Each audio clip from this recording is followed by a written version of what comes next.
Monsieur Siégi. Oui, bonjour mesdames, messieurs. On n'est pas là pour faire du show, monsieur Bayrou. On n'est pas là pour transformer cette assemblée en plateau de télé. C'est pas notre objectif, c'est pas notre vocation. On n'a jamais, me semble-t-il, eu ce comportement ici-là. On est là pour parler de sujets sérieux, graves et qui concernent nos concitoyens. On est là pour porter une parole critique. Moi, la première question qui me vient, c'est qu'est-ce que vous faites là? Vous n'êtes pas à votre place. Vous n'êtes pas à votre place, monsieur Bayrou. Moi, je considère que le fait que vous soyez venu ici, c'est une faute politique. Je ne fais pas du show, c'est une faute politique.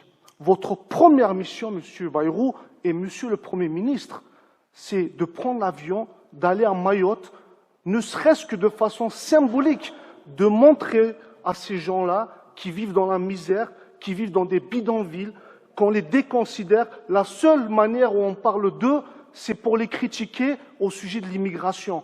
Mais quand il s'agit de réparer cette énorme misère, ces bidonvilles qui se propagent de partout, et les maladies, et ils n'ont pas d'eau potable, ils n'ont pas de service public, où est l'État? Il y a une responsabilité de l'État et vous êtes le premier responsable. Donc je considère, pour ma part, que c'est une faute politique que vous soyez ici. Comme l'a rappelé très bien ma collègue, le budget peut être voté jusqu'en avril. Il n'y avait pas d'urgence. Il n'y avait pas d'urgence à venir nous montrer ici que vous êtes un surhumain, que vous êtes capable de faire tout ça et que vous êtes en train de nous construire une conception en fait, qui tend à démontrer que nous avons besoin d'un César. En fait, nous avons besoin d'un surhomme qui nous guide, qui nous éclaire. Voilà la situation dans laquelle nous sommes tombés. Mais nous sommes en démocratie, monsieur Bayrou. En démocratie, le pouvoir se partage, les fonctions se partagent. En démocratie, les responsabilités se partagent. Vous voulez que je vous cite? Regardez, monsieur Bayrou. Vous êtes maire de Pau.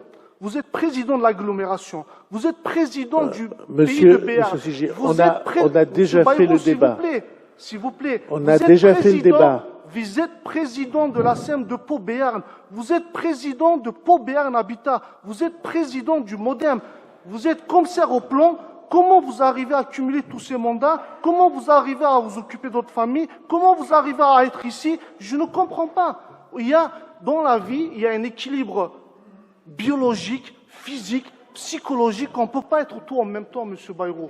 Et excusez-moi de le dire, mais vous devriez au moins lâcher un des mandats. Vous ne pouvez pas continuer de cette façon. C'est un très mauvais exemple en termes démocratiques. Je vous assure... Je n'ai pas fini, s'il vous plaît. Et je terminerai là. Moi, contrairement à mes collègues, j'ai du respect pour vous en tant que personne, en tant qu'homme, mais je ne vous féliciterai pas, monsieur Bayrou. Moi, je ne vous féliciterai pas. Je ne féliciterai pas quelqu'un qui n'a aucune légitimité démocratique pour être Premier ministre. Je ne vous féliciterai pas quelqu'un qui, avec le président de la République, se joue de la Constitution pour ne pas respecter le vote des élections législatives. C'est ça qui s'est passé. C'est bien ça, monsieur Bayrou. Monsieur Barnier avait 47 députés. Vous en avez 36. Vous arriverez à être Premier ministre d'un pays. Comment se fait-il? Comment se fait-il? C'est une aberration démocratique, c'est même un danger pour la démocratie, cette façon de gouverner. Donc, en fait, ce qui me fait dire qu'en fait, j'ai cru lire quelque part que vous étiez visionnaire. Mais en fait, la seule vision que vous avez, c'est la vision de vous-même. Et la preuve aujourd'hui, le fait que vous soyez ici, c'est que vous vous préparez à ce que ça se passe mal à l'Assemblée nationale et que votre gouvernement tombe et que vous revenez prendre votre siège ici à Pau. Je ne sais pas si c'est une bonne conception de la politique, mais je ne le pense pas du tout, monsieur Bayrou. Merci beaucoup, monsieur Merci à vous. Monsieur Bartolomeo.